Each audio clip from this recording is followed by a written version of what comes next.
चलो बेटा पढ़ना शुरू करें। चलो, कल क्या पढ़ रहे थे? क्या क्या था पढ़ा था कल? लोकसभा। अच्छा, कल मैंने वैसे ही डिस्कशन की है ना। चलो, जो लोग लेट पहुंच रहे हैं जल्दी जल्दी बैठ जाओ और अब बातचीत बंद कर देना।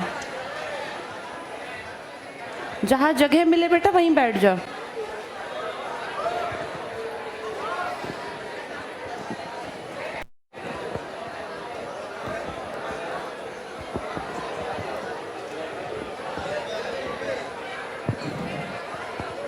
चलो, आज बुक्स ले आए सारे?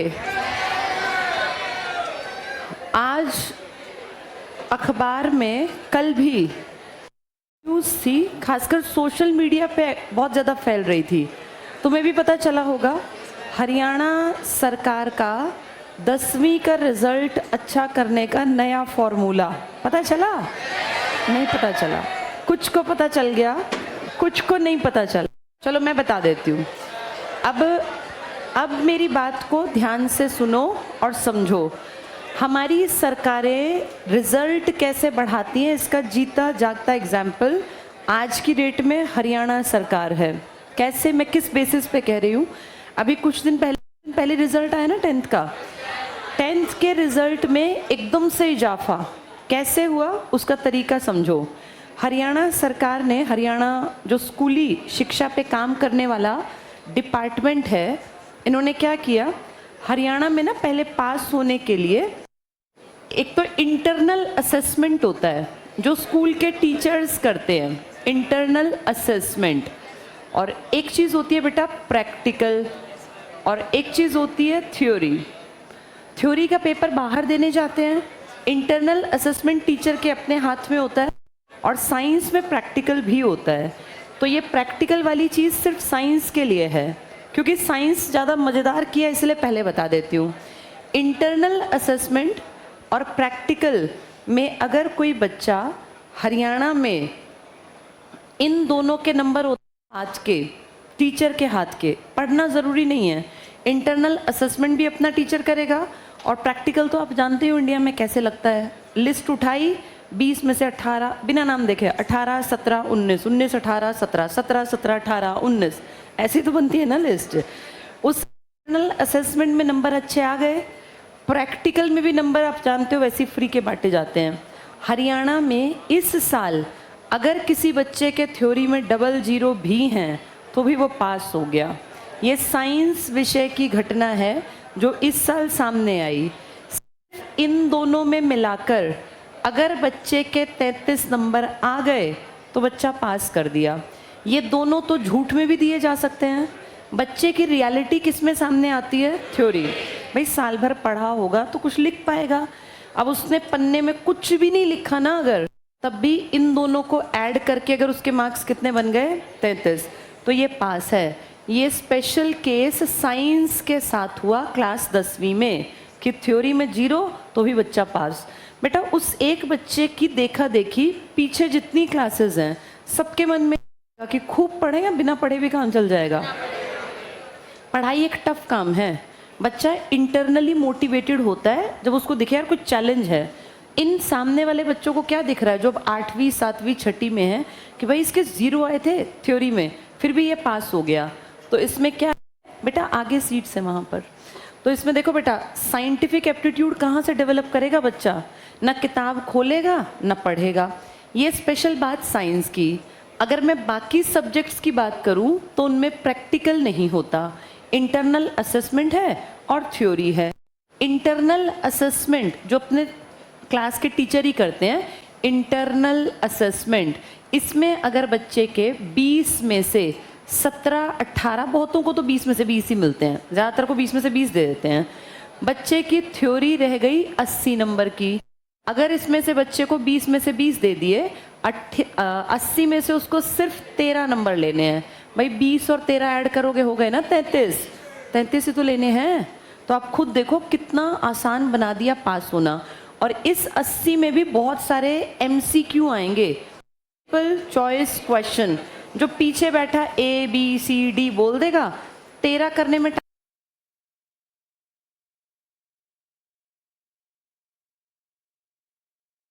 ऑफ एप्रिसिएशन भी दे दिया कि एचबीएससी ने बहुत बढ़िया काम किया। बढ़िया काम की जड़ तो देख लो, ये बढ़िया काम कैसे किया। थ्योरी के नंबर काउंट होने चाहिए ढंग से या नहीं होने चाहिए? क्या कहा पता है इस साल के शुरू में कि थोड़ा बदलाव कर रहे हैं। बदलाव इसलिए कर रहे हैं ताकि बच्चों का पेपर का स्टैंडर्ड बढ़ा दें। अब पेपर में एप्लीकेशन बेस्ड आएंगे, इवैल्यूएशन बेस्ड क्वेश्चन होंगे, अंडरस्टैंडिंग बेस्ड होंगे, कॉन्सेप्चुअल नॉलेज देखेंगे। लेकिन रियलिटी ये है कि थ्योरी में अगर किसी बच्चे के साइंस में 0 भी आए तो बच्चा पास हो गया। बाकी सब पेपरों में 80 में से महज कितने नंबर लेने हैं? 13। एमसीक्यू तुम दे रहे हो 20 नंबर के, उनमें से 10 लेके बच्चा जो बड़े क्वेश्चन है तैयार ही ना करके जाए, 3 नंबर तो बेटा मैं ये कहती हूँ कोई रात में भी पढ़ेगा ना, पूरे साल ना पढ़ के, तब भी 2-3 नंबर तो हर कोई ले लेगा। ये देखने में तो लग रहा है आपका स्कोर बहुत अच्छा चला गया, बहुत बच्चे पास हो गए, पास प्रतिशतता बढ़ गई, एप्रिसिएशन हो रहा है। लेकिन बेटा जो पढ़े लिखे लोग हैं ना, वो देख रहे हैं गड्ढे में फेंक दिए ये, और आने वाली पीढ़ियों के सामने एक एग्जाम्पल सेट कर दिया कि बिना पढ़े भी तो पास हो ही जाना है, कोई क्यों ही मेहनत करेगा। और इन सब के बाद पता है क्या कर रहे हैं हरियाणा सरकार तो खासकर, क्योंकि अभी रिजल्ट आया इसलिए न्यूज़ में है, बहुत ज़्यादा टफ सिचुएशन क्रिएट करना चाहते हैं ये कह के कि बच्चा स्कूल में ही पढ़े। अभी पीछे एक कॉन्सेप्ट आया था डमी स्कूल का, पता चला तुम्हें?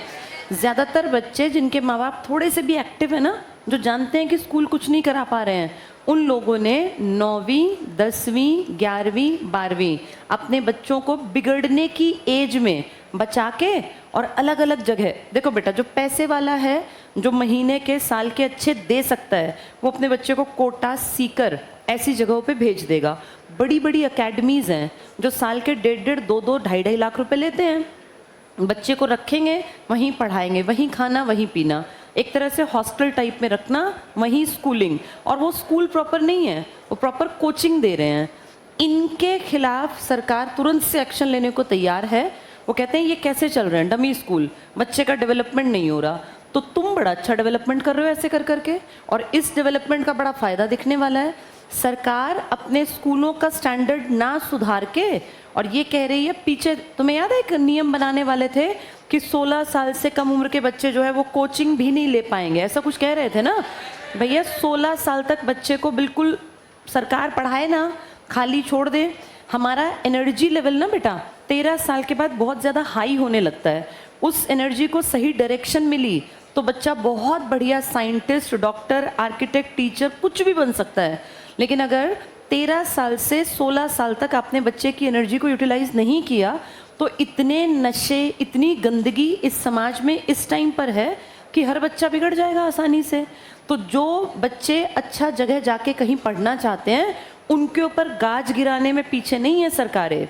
उनके वहाँ जाएंगे, चेकिंग करेंगे, कहेंगे नॉर्म्स दिखाओ, तुमने इसकी परमिशन ली कि नहीं ली। अरे भैया अपने स्कूलों में देखो जिनमें कि इतना स्टैंडर्ड लो है कि साइंस में 0 लाने वाला बच्चा भी तुमने पास कर दिया, और वैसे ये कहते हैं कि इस चीज़ को पकड़ो, ये नहीं होना चाहिए, वो नहीं होना चाहिए। या तो इंसान के पास ऑप्शन हो, सरकारी स्कूल इतने स्टैंडर्ड देते हों पढ़ाई का कि बच्चा वहाँ पढ़ ले। बेटा कोई माँ बाप पागल नहीं है, कोई अपने बच्चे पे मुफ्त में ऐसे खर्च नहीं करना चाहता कि 1.5 लाख खर्च कर दिए। ये बीच में बातचीत नहीं करनी, सुन लो, ये सब तुम्हारे काम की बातें हैं। आगे आने वाले 5-10 साल बाद जिसकी समझ नहीं होगी ना बेटा, वो इंडिया में चल नहीं पाएगा। तो ये जो सरकार कर रही है ना कि जो प्राइवेट कोचिंग्स पर, ट्यूशन्स पर तो शिकंजा कस लो कि ये ना पढ़ाएं, अपने आप पढ़ाना नहीं है। तो ये तो दिखती बात है कि शिक्षा को पूरी तरह से खत्म करना कहीं ना कहीं सरकार का टारगेट बन गया। अगर शिक्षा इस तरीके से नीचे नीचे डिग्रेड होगी तो आज से 5-7 साल बाद जो बच्चे 8वीं में, 7वीं में, 6ठी में हैं, उनकी हालत देखना क्या होगी। तुम जो इस बार 12वीं करके निकले हो ना, पेंडेमिक में जो बच्चा 9वीं और 10वीं कर गया बेटा, वो सच बात है कि वो पढ़ नहीं पाया, उसको नहीं पता, लेकिन हमें पता है कि ये दोनों साल कितने क्रूशियल होते हैं पढ़ाई के। 9th ना एकदम से पढ़ाई बदलती है। 9th के बच्चे को बहुत ज़्यादा ध्यान देना पड़ता है पढ़ाई पर। वो बच्चा स्कूल ही नहीं गया, पूरे साल पढ़ाई नहीं की। अब इसका असर कहीं ना कहीं 11th और 12th पर भी तो आएगा। आज जो बच्चा 12वीं करके निकला उसे कुछ नहीं आता, कारण उसके 3-4 साल पढ़ाई बर्बाद हो गई। अब आगे रही सही कसर ऐसी चीज़ों ने निकाल दी कि भैया थ्योरी में नंबर लो मत लो, इंटरनल असेसमेंट में दे देंगे, प्रैक्टिकल में तुम वैसे ही पास हो। ये ठीक है बेटा या गलत है? गलत है ना? 0 नंबर लाने वाला पास हो रहा है, बच्चा तो खुश है, माँ बाप भी खुश हैं, हमारे बच्चे के भैया पास हो गया, फेल होने वाला बच्चा। लेकिन वो ये नहीं समझ रहे कि ये लड़ाई सिर्फ इतनी नहीं है, असली लड़ाई तो बाहर जाके है। जब कॉम्पिटिटिव वर्ल्ड में उतरेगा, जब नौकरी की खोजबीन करेगा, तब जाके फंसेगा। तो ये जो सरकारी स्कूल है ना बेटा, बातचीत तुम मत करो बेटा बीच में। देखो, गवर्नमेंट स्कूल बहुत अच्छे थे एक ज़माने में, यहाँ से पढ़ के लोग आईएएस भी बनते थे, बड़े बड़े आर्किटेक्ट, साइंटिस्ट, बहुत लोग बने। डॉक्टर एपीजे अब्दुल कलाम सरकारी स्कूल के तो प्रोडक्ट थे। लेकिन बेटा एक ज़माना था जब थे। आज की बात करूं, गवर्नमेंट स्कूल की कमी के चलते प्राइवेट स्कूल्स आए। प्राइवेट स्कूल्स बहुत अच्छा कुछ साल करके गए, लेकिन प्राइवेट स्कूल भी आज कहीं ना कहीं कसर में है। इसलिए प्राइवेट स्कूल की जगह ले ली कोचिंग्स ने। अब कोचिंग्स में जो टीचर तैयार कर रहे हैं ना, नीट के बच्चों को जो तैयार कर रहे हैं आईआईटी के एग्जाम्स के लिए, बेटा ये बिल्कुल फैक्ट है कि इनका स्टैंडर्ड इन दोनों से बहुत हाई है। वो बहुत ज़्यादा फोकस्ड होके पढ़ाते हैं। नीट और आईआईटी को मजाक तो है नहीं कि राह चलता बच्चा पास कर लेगा। लोग 16-16, 18-18 घंटे पढ़ के और तब निकालते हैं नीट और आईआईटी को। इसमें तो अब मानो ही मत कि निकल पाएंगे। ऐसा नहीं कि बच्चे काबिल नहीं है, टीचर भी काबिल हैं, टीचर भी ऐसा नहीं है, लेकिन बेटा उस माहौल की ज़रूरत जो है ना वो नहीं दे रहे। कितने सारे गाँव में तो साइंस की स्ट्रीम ही बंद कर दी सरकार ने, ये कह के कि यहाँ बच्चे ही नहीं है। अब आने वाली पीढ़ी में कोई पढ़ना भी चाहे तो गाँव में साइंस की स्ट्रीम ही नहीं है, साधन ही नहीं है। वो 4 गाँव छोड़ के ट्रैवल करके कहीं जाएगा, या हो सकता है शहर जाना पड़े। प्राइवेट स्कूल में क्योंकि धीरे धीरे धीरे धीरे सैलरी कम होती है, कैलिबर ज़्यादा चाहिए, तो ज़्यादातर प्राइवेट स्कूल भी उस नीड को जो पहले पूरा कर रहे थे आज कहीं ना कहीं कमज़ोर है। बेटा मैं प्रैक्टिकल बात करूँगी, मैं इसमें ऐसा नहीं कि मैं कहूँगी नहीं ऐसा है वैसा है। ये बिल्कुल सच्ची बात है कि आज की डेट में ना तो गवर्नमेंट स्कूल बढ़िया काम कर पा रहे हैं, न ही प्राइवेट स्कूल। इसीलिए कोचिंग्स ने इनकी जगह ले ली। अब कोचिंग में पढ़ के देखा तुम लोगों ने कितने भर भर के पूरे पेजेस पे ऐड आते हैं कि नीट में 720 में से 705, 708, 710, 711 या 690, 695, ये इतने नंबर लेना अब सिर्फ गवर्नमेंट स्कूल में पढ़ के पॉसिबल नहीं है। पेपर जैसा आएगा उसकी तैयारी नहीं करवाते स्कूल्स वैसी, इसलिए बढ़ावा मिला। अब जो बच्चे अमीर हैं, जिनके माँ बाप के पास पैसा है, वो क्या करते हैं बेटा, पूरी ज़िंदगी भर पैसा कमा के अपने बच्चे को, जैसे ही बच्चा 9वीं में आया 8वीं तक लोकल स्कूल पढ़ा लिया, 9वीं आते ही बच्चे को सीकर राजस्थान में या कोई बड़े बड़े जो शहर जो स्पेशल इसी के ऊपर काम कर रहे हैं, जहाँ लाखों लाखों बच्चे पढ़ रहे हैं, वहाँ भेज देते हैं। कोटा का नाम तो सबने सुना ही है। अब वहाँ जाके 4 साल तक बच्चा लगातार पढ़ रहा है। कुछ बच्चे उसमें से सुसाइड भी करते हैं, नो डाउट, मैं ये नहीं कह रही कि नहीं करते, लेकिन बेटा मैं ये मानती हूँ कि फिर भी कहीं ना कहीं इनकी कमज़ोरी के कारण ही तो कोचिंग फली फूली। जो डिमांड को पूरी करेगा वो अपने आप आगे बढ़ेगा। अब हरियाणा सरकार का अगर रिजल्ट देखें तो इस रिजल्ट के ऊपर कोई क्या ही कहेगा कि थ्योरी में 0 नंबर लाने वाला 10वीं में तुमने पास कर रखा है। अब इस बच्चे में साइंटिफिक एप्टीट्यूड कहाँ से बनेगा? और इसको देख के न जाने कितने सोचेंगे कि यार पढ़ने की क्या ज़रूरत है, इंटरनल मिल जाएंगे, प्रैक्टिकल मिल जाएंगे, थ्योरी में 0 आएंगे तो भी हमारा क्या बिगड़ना है। आगे जाके बेटा ये कैसे नागरिक बनेंगे? ना इनकी बुद्धि विकसित होगी, ना इनमें सोचने समझने की अकल होगी। तो ऐसी पढ़ाई का जोड़ तोड़ जो है वो या तो सरकार निकाले। सरकार को चाहिए किसी एनजीओ को या कुछ भी किसी को अपने साथ जोड़ के अपने स्टैंडर्ड को अपग्रेड करे। सरकार अगर ऐसे ही बैठी रहेगी ना तो ये हर साल डिग्रेड होंगी ये चीज़ें, और इस तरह झूठ में रिजल्ट बढ़ाने से रियलिटी नहीं बदलने वाली। अब से 3-4 साल बाद क्या होगा, हरियाणा बोर्ड की वैल्यू बिल्कुल खत्म हो जाएगी इस हिसाब से, तो क्योंकि इस तरीके से पास करोगे तो कौन नहीं पूछेगा। धीरे धीरे धीरे धीरे सीबीएसई में भी वो बात नहीं रही। एक टाइम था बेटा जब सीबीएसई की बहुत ज़्यादा वैल्यू थी। आज भारत में सीबीएसई और स्टेट बोर्ड के मुकाबले इंटरनेशनल बोर्ड अपने कदम पसारने लग गया, और धीरे धीरे ना इंडिया के बहुत सारे स्कूलों में इंटरनेशनल बोर्ड ने अपनी जड़ें जमा ली। इसको आईबी बोलते हैं। वो इस तरह के कोर्सेज करा रहे हैं कि जिससे बच्चे की सोचने समझने की क्षमता विकसित हो। हम कागज़ों में तो बदल गए, हमने नई शिक्षा नीति भी फॉलो कर ली, बड़े अच्छे अच्छे टर्म्स लिख लिए, लेकिन रियलिटी ये है कि पास होने के नंबर जब मैंने देखे कल, तो मुझे बड़ा अचंभा हुआ कि भाई ये क्या कर रहे हैं और ये कैसी पीढ़ी तैयार कर रहे हैं जो 0 नंबर लाके भी पास हो गई है। इस पीढ़ी के, अगली पीढ़ी के मन में क्यों आएगा कि हम पढ़ लिख के मेहनत करें। तो बेटा ये बहुत ज़्यादा भयानक एक जाल ना लगातार ये बुना जा रहा है चारों तरफ, और इसमें फंसेगा कौन? आम आदमी। क्योंकि बेटा अमीर के पास तो लाखों रुपए खर्च करने की औकात है, वो तो अपने बच्चे को बढ़िया बढ़िया शहरों में भेजेंगे, 2-2, 4-4 लाख की साल की कोचिंग करा देंगे, उनके बच्चे विदेशों में कहीं भी सेटल हो जाएंगे। इसमें फंसेगा मजदूर का बच्चा, इसमें फंसेगा किसान का बेटा, उसकी बेटी, जिनके पास लाखों रुपए नहीं है खर्च करने को, वो कहाँ जाएं। तो ऐसी चीज़ों का तोड़ क्या हो कि या तो लोकल लेवल पे ही कुछ लोग पढ़ाई के लिए काम करें। अच्छा, लोकल लेवल पे काम करते हैं तो भी सरकार को दिक्कत है। बेटा एक मिनट, कोई भी सरकार इस तरह की कोई काम करता है ना तो तुरंत से उसके खिलाफ काम कर देंगे कि आपने ऐसा कैसे किया, ऐसे कैसे कर रहे हो। अरे भैया, कोई लोकल गांव में अगर पढ़ा रहा है, पढ़ा के वो बच्चों को नीट की तैयारी करा रहा है, वो बच्चों को आईआईटी की तैयारी करा रहा है, तो सरकार को क्यों उससे दिक्कत है। ये जो नशा गली मोहल्ले नुक्कड़ पे बिकता है, सरकार की आंखों के सामने बिकता है, पुलिस वालों की नाक के नीचे सब काम होते हैं, तो सरकार को कोई दिक्कत नहीं है। सबको सब चीज़ें पता है कहाँ पे क्या गड़बड़ है। लेकिन कहीं पढ़ाई हो रही है ना तो सरकार तुरंत से क्वेश्चन मार्क करने पहुंच जाएगी, वहाँ बड़े बड़े एजुकेशन ऑफिसर्स पहुंच जाएंगे, आप कैसे पढ़ा रहे हैं, इलीगल है, ये है वो है। ये इलीगल नहीं दिखता, नशा बिकना इलीगल नहीं दिखता, शराब के ठेके हर गली मोहल्ले नुक्कड़ पे खुल गए, वो इलीगल नहीं है। तो बेटा ये प्लान्ड तरीके से खराब कर रहे हैं अगली नस्ल को। अब इसके खिलाफ अगर आवाज नहीं उठी ना तो आने वाले 3-4 साल में जो ये जितना है ना अधर में लटका हुआ, ये औंधे मुंह गिरेगा।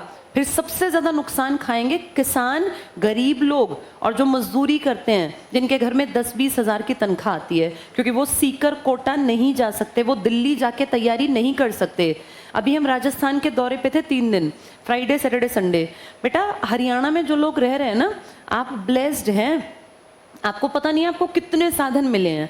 मैं राजस्थान का एक हम लोग दौरा करके आए, पाकिस्तान बॉर्डर के बिल्कुल पास पड़ता है अनूपगढ़, सिर्फ कुछ किलोमीटर दूर है। वहाँ ना बेटा बच्चे मेहनती हैं, आगे बढ़ना चाहते हैं, सूरतगढ़ में, श्री गंगानगर में, अनूपगढ़ में और भी बहुत सारी ब्रांचेस, लेकिन पता है उनके पास साधन बहुत कम है। वहाँ मैंने पूछा लोगों से कि आपके पास कमाई का साधन क्या है, तो उन्होंने कहा हमारे यहाँ या तो खेती करते हैं, सबके पास खेत भी नहीं है, ज़्यादातर लोग मजदूरी करते हैं, तीसरा कोई ऑप्शन ही नहीं है, वहाँ कोई बड़ी इंडस्ट्री नहीं है बेटा जहाँ कोई जाके और कमाई का साधन बना ले। तो उनके बच्चों के पास या तो खेती या मजदूरी या सरकारी नौकरी का रास्ता। तो हर आदमी चाहता है कि भैया मैं सरकारी नौकरी लग जाऊँ, वहाँ प्राइवेट साधन भी नहीं है। अब उन लोगों के बच्चों के बारे में अगर सोचें, उन्हें स्कूली स्तर से इस तरीके से नीचे गिरा देंगे कि तुम फेल होके भी पास हो रहे हो, तो बेटा बच्चा तो बिगड़ गया। 12वीं करते करते तो बच्चा जवान हो जाता है, और उस टाइम तक अगर वो बिगड़ गया तो उसको वापस लौटाना बहुत मुश्किल काम है। 14, 15, 16, 17 ये 4 साल अगर बच्चे ने गंदगी की तरफ रुख कर लिया ना तो मोड़ के वापस लाना मुश्किल है। अगर उसमें ऐब आ गए, गंदी आदतें आ गई तो बहुत डिफिकल्ट होगा, और फिर कौन सुधार देगा। तो सरकार को चाहिए कि आसपास के एरिया में जितना हो सके शिक्षा अगर लोकल लेवल पे प्रमोट करेगी ना सरकार, तो लोग पहुंच पाएंगे शिक्षा तक। और अगर सरकार ऐसा नहीं करेगी तो कम से कम मुझे लगता है हम जैसे टीचर्स, जैसे मैंने जब पढ़ा मुझे सच में झटका लगा कि सरकार ये कर क्या रही है, कैसा बेवकूफ़ बना रही है लोगों का। देखो मुझे कोई फ़र्क नहीं पड़ता, मैंने 10वीं नहीं करनी, लेकिन मुझे दिख रहा है कि इसमें बेवकूफ़ बनेगी आम जनता। आम जनता जो बेचारी भोली भाली है, जिसको नहीं पता कि ये गलत तरीके से पास किए बच्चे आगे जाके ज़िंदगी में कुछ नहीं कर पाएंगे। इससे तो बढ़िया 60% ले आए, लाए तो मेहनत के, ये मुफ्त के 0 नंबर दे के थ्योरी में प्रैक्टिकल और इंटरनल असेसमेंट से पास किए जा रहे हैं। ये कैसी पीढ़ी तैयार करेंगे। तो सरकार अगर इसके खिलाफ नहीं काम करेगी ना, खुद से नहीं नियम बनाएगी, तो बेटा फिर जनता को जागना पड़ेगा। तुम्हारे हक की बात तुम ही करोगे। मैं ये बात यहाँ बोल रही हूँ, लेकिन ये बात ना खत्म नहीं होती, ये विचार हैं, ये फैलते हैं। हो सकता है आज तुम ही लोग मुझे सुन रहे हो, कल ये बात बाहर तक भी तो जाएगी, लोगों तक तो पहुंचे कि HBSC का जो ये रिजल्ट इतना अच्छा आ रहा है, इसके पीछे की काली सच्चाई क्या है, कि 0 नंबर लाने वाले भी सरकार पास किए जा रही है और लेटर ऑफ एप्रिसिएशन दे रहे हैं कि आपने रिजल्ट सुधार दिया। ये रिजल्ट सुधारा है। रिजल्ट सुधरता है जब बच्चों को कुछ आता जाता हो। ये कैसे बच्चे पास हो गए जो 0 नंबर लाए हैं। 2 साल बाद इनका क्या होगा, जब ये मार्केट में निकलेंगे तो बिल्कुल 0 हैं, फिर ये देखेंगे यार जिंदगी तो बड़ी टफ है, हमें तो कुछ आता जाता नहीं।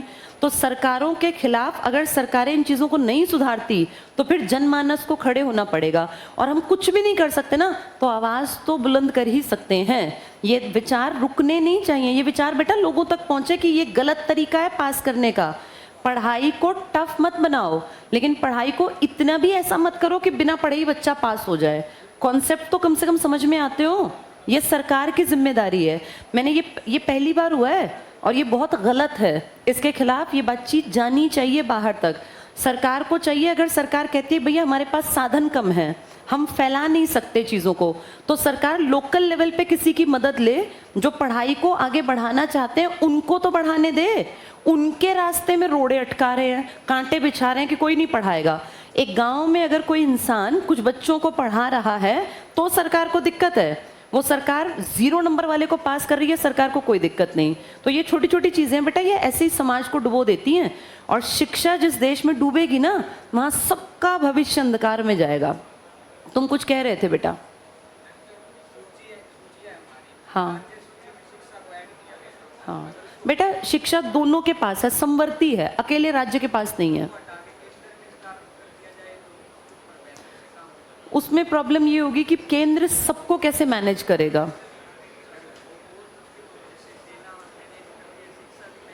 बेटा शिक्षा ज़्यादा बड़ा मुद्दा है ना, इसमें करोड़ों लोग आते हैं, सबको मैनेज करना थोड़ा सा मुश्किल होगा। बैठो।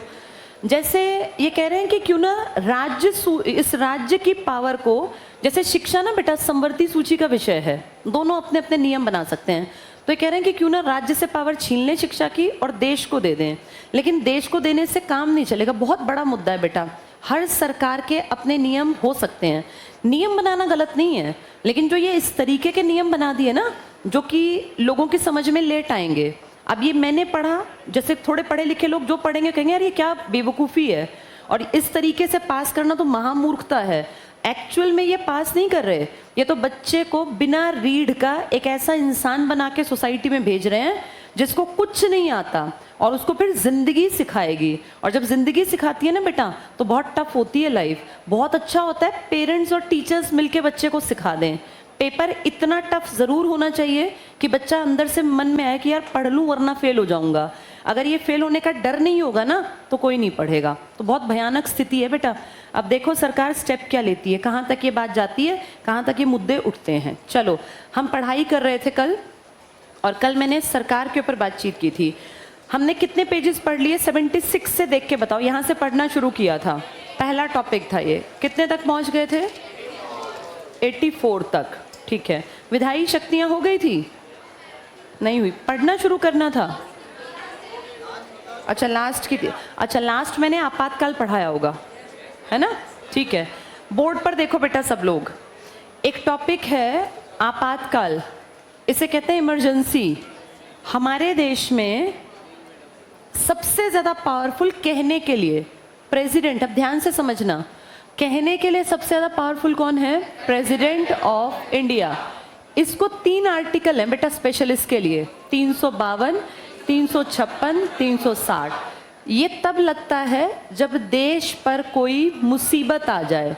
ये मुसीबत कोई कंट्री हमारे ऊपर अटैक कर दे, हमारी सीमा में कोई इलीगल तरीके से एंटर करे, हमें उस पर आक्रमण करना पड़े, हमें लड़ना पड़े, या देश में बहुत सारे लोग अस्त्र शस्त्र लेके इकट्ठे हो जाएं कि हम कुछ गलत, इस तरह का गलत इंटेंशन बना के, तो राष्ट्रपति कहता है देश पे क्या आ गई? मुसीबत, तुरंत से आर्टिकल 352 लगा दो। ये बहुत बड़ा आर्टिकल है बेटा, और आज तक ये सिर्फ 3 बार लगा। एक बार चाइना ने हमारे ऊपर अटैक किया, एक बार पाकिस्तान से हमारी लड़ाई हुई, और एक बार इंदिरा गांधी ने फ़ोन घुमाया राष्ट्रपति को और कहा 352 लगा दो, नेशनल इमरजेंसी।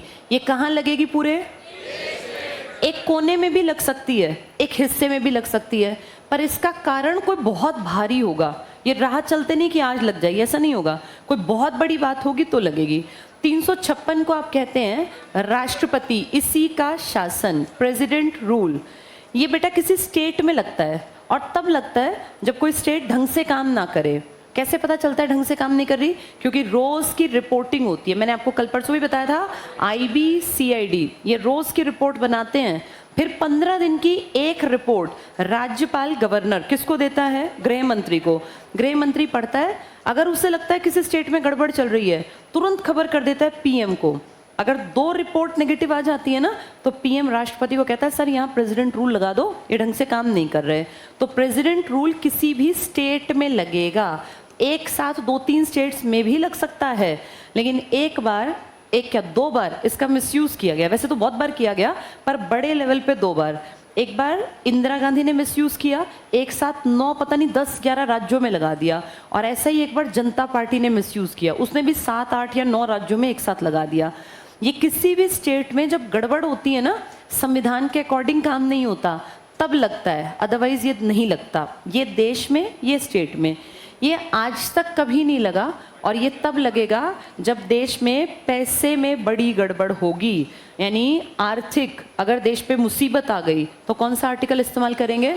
इसे कहते हैं फाइनेंशियल इमरजेंसी। आज तक नहीं लगी, ये आज तक 3 बार लगी। इसका मत पूछो क्योंकि ये 125 से ज़्यादा बार लग चुकी, 130 बार के आसपास ये लग चुकी।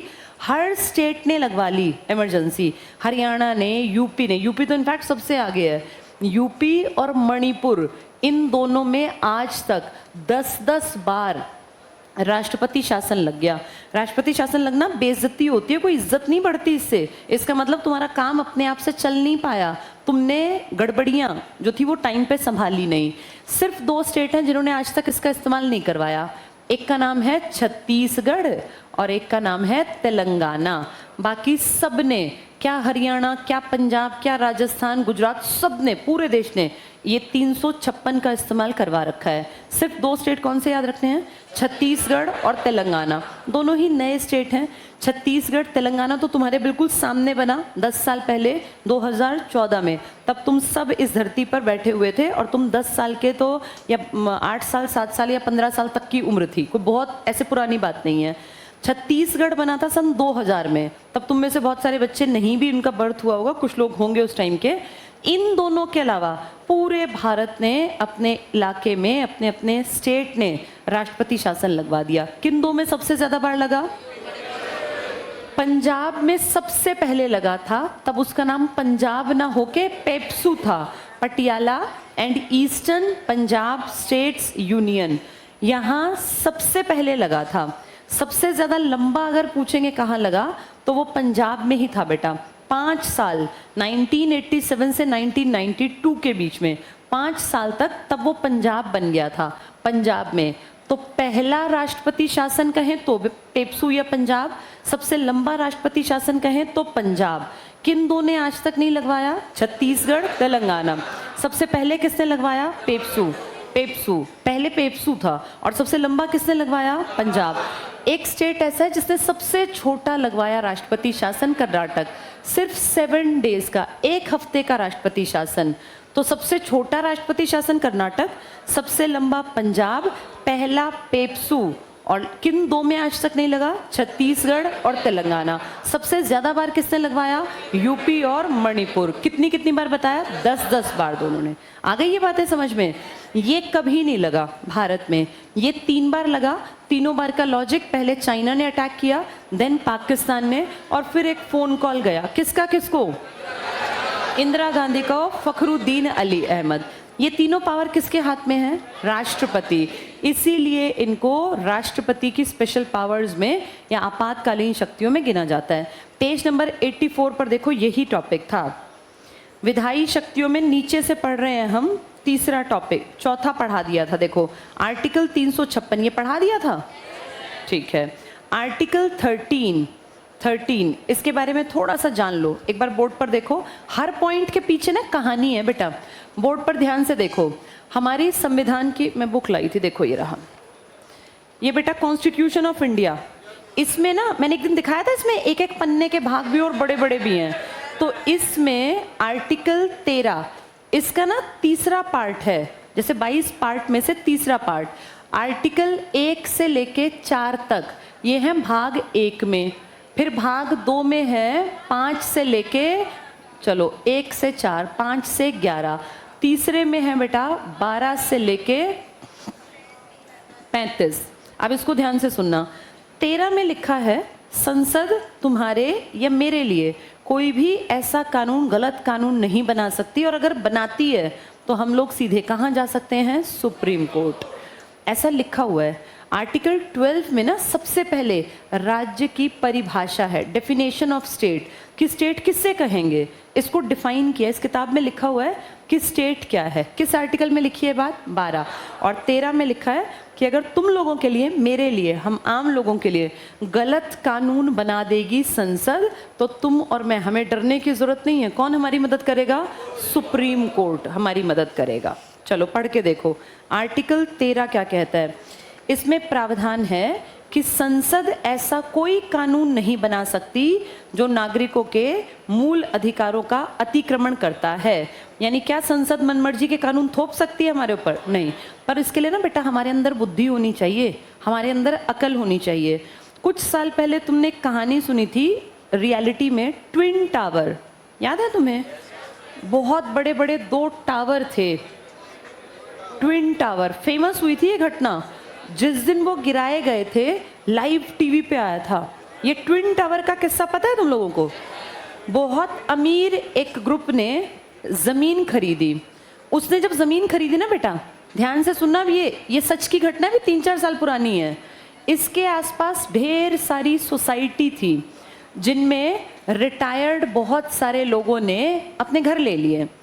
बुढ़ापे में आदमी ना बेटा सेफ्टी चाहता है, तो आजकल जो फ्लैट सिस्टम है ना, इसमें थोड़े बुजुर्ग लोग सेफ फील करते हैं। कारण इसमें कोई बाहर से आएगा तो उसको एंट्री गेट पे चेक किया जाएगा, कोई आपकी मर्जी के बिना आपके घर तक नहीं आ सकता। सेफ्टी सिक्योरिटी ज़्यादा अच्छी मानी जाती है बुजुर्ग लोगों के लिए फ्लैट में। कोई बहुत बड़े बंगले में बुजुर्ग आदमी रहता है ना अकेला, तो कोई अड़ोसी पड़ोसी, कोई रिश्तेदार, कोई भी भाई रात में उसके घर में घुस गया, मर्डर कर दिया, पैसे छीन लिए, ऐसे परेशान करते हैं। तो जब उम्र बढ़ती है, मान लो कोई 70 का 75 का, तो उन्हें लगता है फ्लैट में हम सेफ रहेंगे, हेल्पिंग हैंड भी आसपास कोई ना कोई मिल जाएगा। तो ऐसे फ्लैट्स ढेर सारे थे। इन फ्लैट्स को जब बेचा गया था तो इन बुजुर्गों ने, बड़ी उम्र के लोगों ने ये सोच के लिया था कि यार बुढ़ापे में आराम से जीवन कटेगा, खुली हवा है, धूप आएगी, मतलब अच्छी ज़िंदगी होगी। लेकिन उन्हें नहीं पता था कुछ समय बाद उनके आसपास की ज़मीन कोई अमीर आदमी खरीद लेगा और बड़ी बड़ी बिल्डिंग, बहुत बड़े बड़े टावर खड़े कर देगा। जब ये टावर बने ना बेटा, तो इनके रास्ते में आने वाली हवा और धूप रुक गई। जैसे परेशानी तो होगी ही होगी।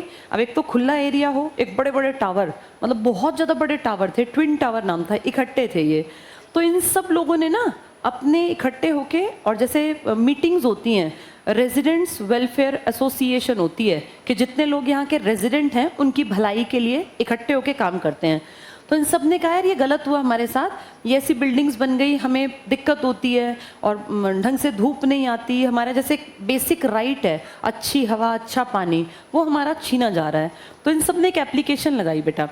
लोगों ने कहा भाई तुम इनसे क्या लड़ोगे, तुम ये छोटे मोटे नॉर्मल आदमी को कौन पूछता है, ये बहुत तगड़े बहुत अमीर लोग हैं, इनके ऊपर ऊपर तक पहुँचे जिनके टावर हैं, और तुम उनका कुछ बिगाड़ नहीं सकते।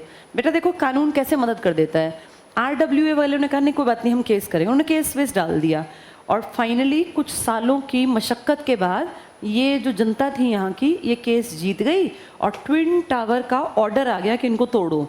इतने बड़े करोड़ों करोड़ों रुपए लगे हुए हैं इनमें, और एक दिन सच में 3-4 साल मुश्किल हुए होंगे, इन दोनों को गिरा दिया गया। लाइव टीवी पे आया था, इतना धुआं, धूल, मिट्टी सब बहा। ये देखो, इससे क्या दिखाई देता है कि न्यायपालिका भी जिंदा है। सारे केस तो नहीं होते ठीक ठाक, लेकिन फिर भी ये छोटी जीत मत मानना। ये बहुत तगड़े आदमी थे बेटा जिनके टावर थे, इनकी अप्रोच बहुत ऊपर तक होती है, इनका कुछ भी नहीं जाता एक फ़ोन कॉल करवाने में। ये करोड़ों करोड़ों रुपए ऐसे दे सकते हैं जिनकी कोई गिनती भी ना करते हो, लेकिन इनको भी झुकना पड़ा। इसका मतलब कहीं ना कहीं आज भी आपके देश में कोर्ट्स काम कर रहे हैं। इस बात में हम मना नहीं कर सकते कि कोर्ट नहीं काम कर रहे, कोर्ट काम कर रहे हैं। वो बाय चांस की बात है कि कौन सा केस सही चला जाता है, कौन सा नहीं जा पाता वहाँ तक, पर कोर्ट्स काम कर रहे हैं। ट्विन टावर ना गिरते अगर कोर्ट्स ताकतवर ना होते, क्योंकि जिनके वो टावर थे वो बहुत पैसे वाले आदमी थे। चलो पढ़ के देखो आगे। आर्टिकल 13 ने क्या कहा कि संसद ऐसा कानून नहीं बना सकती जो नागरिकों के मूल अधिकारों का अतिक्रमण करता हो। सुप्रीम कोर्ट, अगली लाइन है उच्चतम न्यायालय। उच्चतम मतलब सुप्रीम, और उच्च का मतलब हाई कोर्ट। लिख लो यहाँ SCHC। आगे पढ़ो। संसद द्वारा बनाए गए किसी भी कानून की न्यायिक समीक्षा कर सकते हैं। क्या कोर्ट सरकार के किसी कानून को ऐसे देख सकते हैं कि ठीक है या गलत है, या नहीं देख सकते? देख सकते हैं। न्यायिक समीक्षा करना मतलब तुमने कानून ठीक बनाया या गलत बनाया, ऐसा किया जा सकता है। अगला पॉइंट देखो, संसद की सर्वोच्चता को भारत में मान्यता नहीं दी जा सकती। इसको टिक कर लो, संसद की सर्वोच्चता मान्यता नहीं। बताओ सबसे ऊपर कौन है तुम्हारे देश में? 3 पालिकाएं हैं बेटा। एक का नाम है विधान पालिका, लेजिस्लेचर जिसको बोलते हैं, ये है लेजिस्लेचर। एक का नाम है कार्यपालिका, इसे कहते हैं एग्जीक्यूटिव। और तीसरी पालिका है न्यायपालिका, जिसे कहते हैं जुडिशरी। जज जहां बैठते हैं। अब ध्यान से सुनना, जो ये पहली देख रहे हो ना विधान पालिका, इसका काम है विधान बनाना, कानून बनाना। इसको मैं एक शब्द में कहूं तो मैं इसको संसद कह दूं। इसका काम है काम करना। काम करना किसका काम है? सरकार का। और इसको 2 शब्दों में कहो तो सुप्रीम कोर्ट और हाई कोर्ट मेन है। बाकी तो सारे कोर्ट आते हैं बेटा, जो छोटे कोर्ट हैं वो भी इसी का पार्ट है। तो ये 3 चीजें हैं। अब ध्यान से सुनना, ये जो संसद है ना, ये है बड़ी, क्योंकि इसमें आती है Lok Sabha, Rajya Sabha, president of India. इसी के लोकसभा का एक छोटा सा हिस्सा 272 प्लस लोग क्या बना देते हैं? सरकार। तो अगर ध्यान से देखें तो सरकार इस पूरे के अंदर ही तो समाई हुई है। इसका मतलब कार्यपालिका किसके अंदर आती है? विधान पालिका। हो सकता है सारे चोर हो, सारे ये सोचें कि हम अपने फायदे कर लें, है नहीं ऐसा। हो सकता है ना, क्या पता है दोनों मिलके गड़बड़ कर दें। क्या पता इनमें ऐसे लोग आ जाएं जो अपनी अपनी जेबें भरते रहें, जनता से मतलब ना रखें, गलत सलत कानून बना दें। तो इसलिए इन दोनों को हम मानते हैं कि क्या पता कभी ये एक ही थाली के चट्टे बट्टे बन जाएं। भाई 10 साल तुम खा लो, 10 साल हम खा लेंगे, अब तुम्हारी सरकार बनवा देते हैं, आगे हमारी बन जाएगी। ऐसा पॉसिबल है ना? ऐसा कर सकते हैं ये। तुम और मैं जो सोच नहीं सकते वो ये कर सकते हैं। जहाँ जाके हमारी सोच खत्म होती है ना बेटा, वहाँ से तो इनकी स्टार्टिंग होती है। ये बहुत आगे की प्लानिंग करते हैं। तुम और मैं क्या प्लानिंग करते हैं? लाइफ अच्छी बीते, हम अच्छे इंसान बने, इस तरह की चीज़ें। भाई हम कमाने खाने लायक बने, सोसाइटी में कुछ अच्छा करें, ये प्लानिंग करते हैं। आज से 100 साल बाद, 200 साल बाद, 300 साल बाद भारत कैसा हो, भारत की पढ़ाई लिखाई का स्तर कैसे गिरेगा या कैसे उठेगा। इनकी प्लानिंग्स हो सकता है इंडियंस के विरोध में हो, तब तुम्हारे मेरे लिए कौन खड़ी हो जाएगी?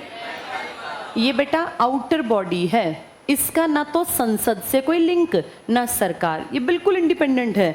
इसीलिए ये सरकार के खिलाफ भी जरूरत पड़ने पे कार्यवाही कर सकती है। हम इसके कारण यहाँ आराम से बैठे हैं। अगर न्यायपालिका ना होती ना तो फिर बेटा सब खत्म हो जाता। पर एक दुख की बात पता है क्या है? अब न्यायपालिका वाले भी रिटायरमेंट के बाद कुछ लोग, सब कुछ नहीं, कुछ लोग यहाँ की तरफ का रुख करने लग गए, क्योंकि आपकी राज्यसभा में एंट्री के लिए कोई इलेक्शन नहीं लड़ना पड़ता। मैंने आपको बार बार बताया ना, हाँ वहाँ कैसे एंट्री हो सकती है। तो ऐसा ना हो, ये स्ट्रिक्ट प्रतिबंध होना चाहिए कि कोई भी न्यायपालिका से रिटायर होकर, इनकी एज है बेटा 62 साल और 65 साल। सुप्रीम से आया तो कितने में रिटायर होंगे? 65। और हाई कोर्ट वाले 62। 65 के बाद भी इंसान एकदम से, ऐसा नहीं कि एकदम ही चला जाएगा, कई लोग 70, 75, 80 पकड़ते हैं। तो इन लोगों की ना एंट्री यहाँ करा सकते हैं राज्यसभा में।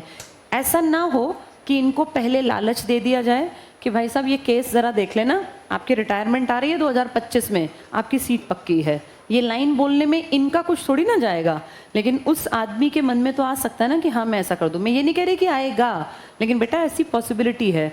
इसलिए गांधी, अंबेडकर टाइप के जो बड़े बड़े समझदार लोग थे ना, उन्होंने स्पष्ट कहा था कि न्यायपालिका को स्वतंत्र रखना, बिल्कुल अलग रखना, इनको इनके लालच में मत फंसने देना, क्योंकि ये लोग किसी को भी खरीद सकते हैं या गलत काम की तरफ मोड़ सकते हैं। तो आज जो ये लोकतंत्र जिंदा बैठा है ना, ये बस इसलिए है क्योंकि क्या अभी भी चल रही है। ये ट्विन टावर का एग्जाम्पल इसलिए दिया कि न्यायपालिका भी जिंदा है, अभी उतना बुरा हाल नहीं हुआ कि सब एक थाली में इकट्ठे हो जाएं। चलो ये टिक कर लो। तो संसद की सर्वोच्चता, अब बताओ संसद ऊंची या न्यायपालिका, या दोनों बराबर? दोनों बराबर। लिख लो, यहाँ लिखो न्यायपालिका के साथ बराबरी है, लिख लो यहीं पर। न्यायपालिका के साथ बराबरी है। तो कौन सी दो पालिकाएं बराबर हो गई? विधान पालिका और न्यायपालिका, या कार्यपालिका और न्यायपालिका। कोई तुमसे पूछे बताओ इनमें नंबर 1 कौन, तो क्या कहोगे? दोनों बराबर हैं। इसमें लिखा गया है, और इन सबको ध्यान से देखना एक बार। ये किताब जो है बेटा, किस चीज की किताब है ये कॉन्स्टिट्यूशन। ये सब कॉन्स्टिट्यूशन से चलते हैं। इनकी मैं बात करूं तो ये कॉन्स्टिट्यूशन से ऊपर थोड़ी ना है। इस किताब में लिखा है इनके क्या काम है, इस किताब में लिखा है इनका इलेक्शन कौन करेगा, इस किताब में लिखी है इनकी उम्र कितनी होगी, ये किस तरह से काम करेंगे, इनकी सारी बातें इस किताब में है। यानी इस किताब से ऊपर नहीं है। ये तो इसी का पार्ट है, ये तो चुटकू से है ना इनके सामने। इसका सारा निचोड़ भी इसी में लिखा है कि न्यायपालिका कौन बनाएगा, कितने जजेस, कितनी एज, कितनी रिटायरमेंट, सब चीज़ें इस किताब के अंदर है। इसलिए माना जाता है कि इंडिया ये लोग नहीं चला रहे, इंडिया चल रहा है किस चीज़ के अकॉर्डिंग? संविधान के अकॉर्डिंग। अब एक मज़ेदार बात यह है कि इस किताब को तो बदलना पड़ता है हमें, टाइम टू टाइम ज़रूरत बदलती है, किताब बदलते हैं। तो बदलेगा कौन? किताब बदलने की पावर देखो कैसे डिस्ट्रीब्यूट की गई बेटा, इसको ध्यान से समझना। किताब बदलने का काम कर सकती है संसद, लेकिन गलत बदल देगी तो कौन आ जाएगी तुरंत से? न्यायपालिका। इस किताब को बदलने में न्यायपालिका नहीं आ सकती। जज साहब नहीं कह सकते किताब बदलो, किताब बदलनी है, बदलाव करना है, कुछ हटाना है, कुछ जोड़ना है, तो कौन आएगी? विधान पालिका यानी संसद। लेकिन इस किताब में अगर कुछ गलत हुआ तो पूरी किताब में से उसको हटवाने की पावर रखती है न्यायपालिका। एक एग्जाम्पल दे देती हूँ। 2014 में मोदी सरकार आई, इन्होंने दिसंबर में पता है क्या किया? पिछले टेन्योर में, अब तुम्हें तो याद नहीं, तुम बहुत छोटे थे। इन्होंने आते ही कहा जुडिशरी में जो लोग जज बनेंगे उनके लिए हम एक कमीशन बनाएंगे। ध्यान से समझना, ये कह रहे थे ये वाले लोग कि जुडिशरी में जो लोग आएंगे, जो जज साहब बनेंगे, वो कैसे बनेंगे? वो एक कमीशन से बनेंगे, और उसको नाम दे रहे थे NJAC, national judiciary appointment commission. इन्होंने किया ये काम, इस संसद ने, सरकार करवा रही थी। और पता क्या किया? इस किताब में ना बेटा लिख भी दिया, एक अमेंडमेंट कर दिया अपने आप तुरंत से दिसंबर 2014 में, और किताब में लिख दिया कि हम किताब में 99th अमेंडमेंट कर रहे हैं, 99वां संविधान संशोधन, और अब के बाद न्यायपालिका में नेशनल जुडिशरी अपॉइंटमेंट कमीशन भेजेगा जजेस को। इन्होंने कहा तुम कौन हो हमारे जजेस को भेजने वाले, और तुम्हें ये पावर किसने दी कि तुम बताओगे कि हमारे जज कहाँ से आएंगे? इसने चैलेंज किया कि तुम्हें किसने कहा ये करने को, किससे पूछ के कर दिया ये? इन्होंने कर दिया ये, क्योंकि इनको करने के लिए सिर्फ संसद चाहिए, लोकसभा, राज्यसभा, राष्ट्रपति लिख के बैठ गए।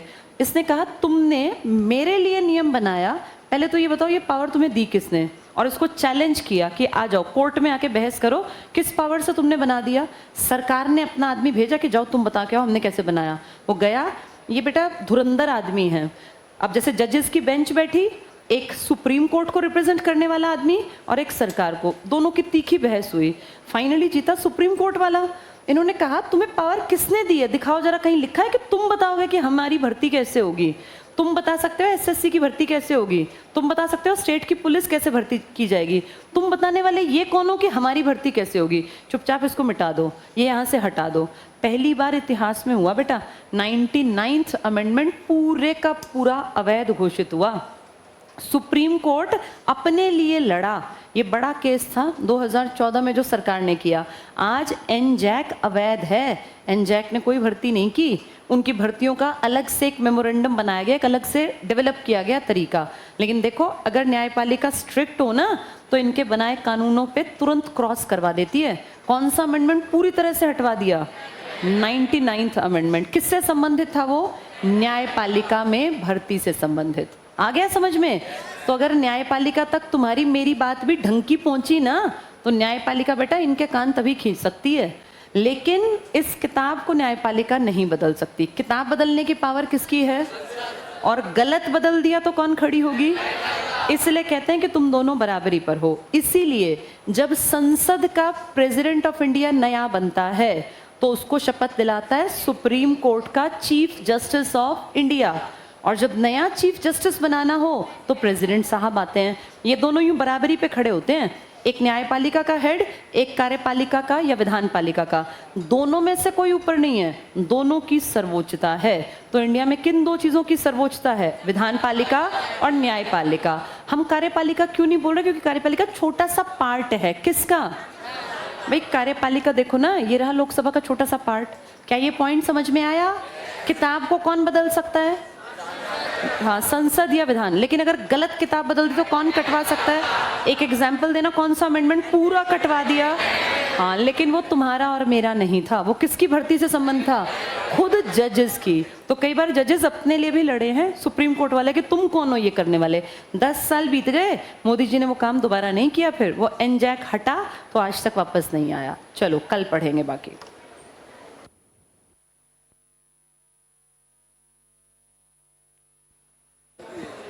नगर पालिका और पंचायत में इन तीनों में से किसमें आता है? बेटा कोई पूछ रहा है नगर पालिका पंचायत किस में आती है? टॉपिक कराऊंगी ना बेटा, तब क्लियर कर दूंगी। नगर पालिका पंचायत सब पढ़ा दूंगी।